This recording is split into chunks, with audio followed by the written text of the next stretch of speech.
Ketvirtadienio vidurdienį Vilniuje prie antrojo apylinkės teismo, kuriame pradėta nagrinėti baudžiamoji byla dėl mergaitės tvirkinimo ir seksualinio prievartavimo, rinkosi piketuotojai protestuojantys prieš ketinimus atimti iš Neringos Venckienės mažametės Ketytės globėjos teisės bei prieš pedofilijos bylos vilkinimą. Mes susirinkom nedidelę grupytę, nenorime, kad teisingumo vikšrai pervažiuotų per mergaitę. To pačio, kaip aš nenorėčiau, kad per mano anūkus pervažiuotų, mama negynė, tarpininkavo, nes to įsitikinimą. Mes spaudoje nerandame įtikinančių faktų, kad Deimantytė melavo. Aš ją myliu, kaip ir savo vaikus, ir ginsiu, kol gyvas esu. Gudriausia ir protingiausia išeitis būti ten, kur nori mergaitė. Bus jai 12 metų ir ji pasakys. Visi, kurie čia aplink stovi, buvo vaikais. Labai gerai atsimeni, kas juos skriaudė jaunystėje. Netikiu, kad šita mergaičiukė, pirmos klasės mokinukė, meluoja.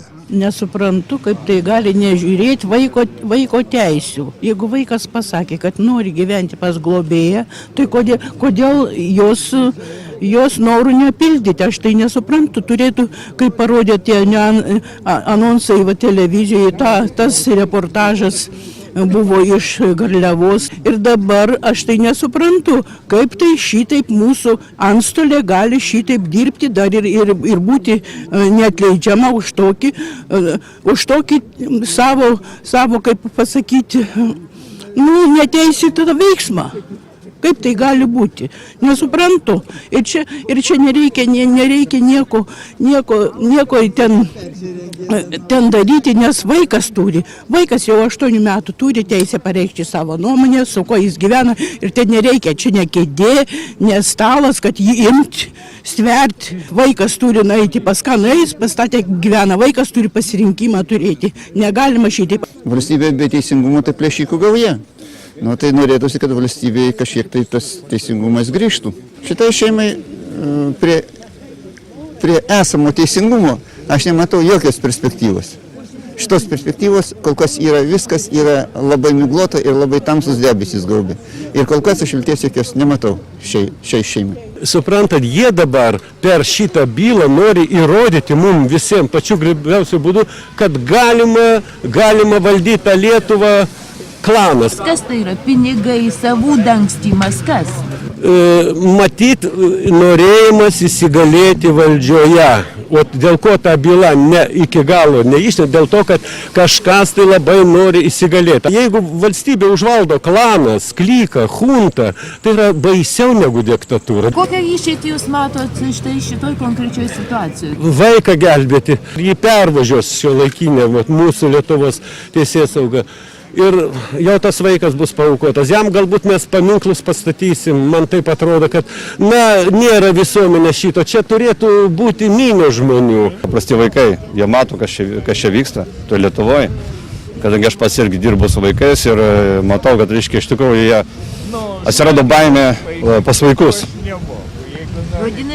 Tai supranta, kas čia darosi, ir vaikai sako, tie, kurie išdykę kažkada buvo, viską dabar net būna, kad susigraudinę kažką, sako, kadagi čia baigsis. Kokią jūs matytumėte dabar išeitį? Išeitis būtų labai iš tikrųjų sėkminga, tai kad būtų iš karto kuo greičiau nušalinta Edita Žiobienė, kadangi iš tikrųjų nevykdo visiškai savo pareigos. Pagal jos pareigas jinai turėtų, reiškia, būtent stebėti, sakykime, jeigu yra pedofilijos skandalas, jos pareiga yra, kad, reiškia, pamatyti, stebėti viską, įsigilinti. Ne vaikas gali įtakoti teismą, o pedofilų klanas gali įtakoti teismą.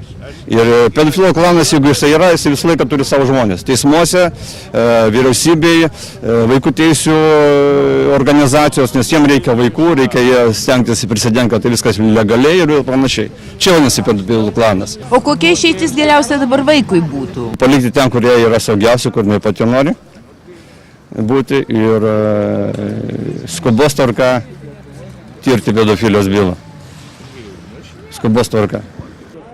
Protestuojantys prieš sprendimą perduoti mergaitę iš globėjos biologiniai motinai Laimutei Stankūnaitei ir pedofilijos bylos vilkinimą ketvirtadienį piketavo ir kituose Lietuvos miestuose.